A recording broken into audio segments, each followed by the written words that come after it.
कहानी की शुरुआत होती है एक शांत और मुस्कुराता हुआ गांव से, जहां रहते थे तीन अच्छे दोस्त, ज्ञान भाई, पुष्पा और रायस्टार। बचपन से ये तीनों एक दूसरे के बेहद करीब थे। रायस्टार एक समझदार और ईमानदार लड़का था जो गांव में एक छोटी सी चाय की टपरी चलाता था। उसके साथ ज्ञान भाई और पुष्पा भी काम करते थे। रायस्टार का सपना था कि एक दिन उसकी टपरी एक बड़ा होटल बने, लेकिन ज्ञान भाई और पुष्पा कुछ और ही सपने देख रहे थे। एक चमचमाती लंबोर्गिनी लेने का सपना। उन्हें लगता था कि चाय की टपरी में काम करके कभी भी उनके सपने पूरे नहीं होंगे। एक दिन पुष्पा बोला, एक आइडिया है लेकिन थोड़ा रिस्की है। ज्ञान भाई बोला, भाई आइडिया तो बता। रिस्क की चिंता मैं कर लूंगा। पुष्पा बताता है चंदनपुर गांव के बारे में, जहां के लाल चंदन के पेड़ मार्केट में बहुत महंगे बिकते हैं। दोनों प्लान बनाते हैं और रात के अंधेरे में निकल पड़ते हैं। जंगल के पास पहुंचते ही एक अजीब सा आदमी उन्हें रोकते हुए कहता है, अंदर मत जाओ, वापस नहीं आ पाओगे। लेकिन ज्ञान भाई और पुष्पा उसकी बात को नजरअंदाज कर जंगल के अंदर चले जाते हैं। दोनों मिलकर पेड़ काटने लगते हैं। धीरे धीरे वे जंगल में और गहराई तक घुसते जाते हैं। तभी ज्ञान भाई हल्का होने के लिए थोड़ी दूर जाता है और वहाँ उसे एक आवाज सुनाई देती है।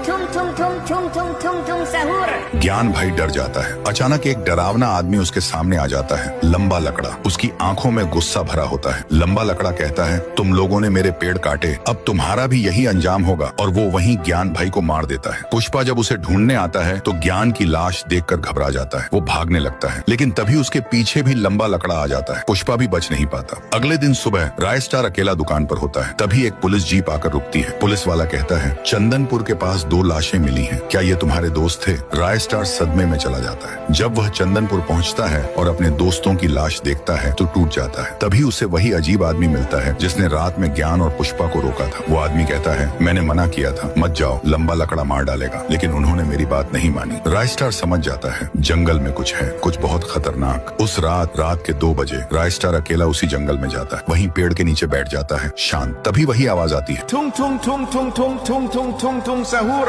और सामने आता है लंबा लकड़ा। रायस्टार गुस्से में बोलता है, तो तूने ही मेरे दोस्तों को मारा ना? लंबा लकड़ा कहता है, अब तू भी जा अपने दोस्तों के पास। फिर शुरू होती है भयानक टक्कर। जंगल का हर कोना गूंज उठता है, धुआं, बिजली, पेड़ों का टूटना। और जब सब शांत होता है तो वहाँ सिर्फ एक इंसान खड़ा होता है, रायस्टार।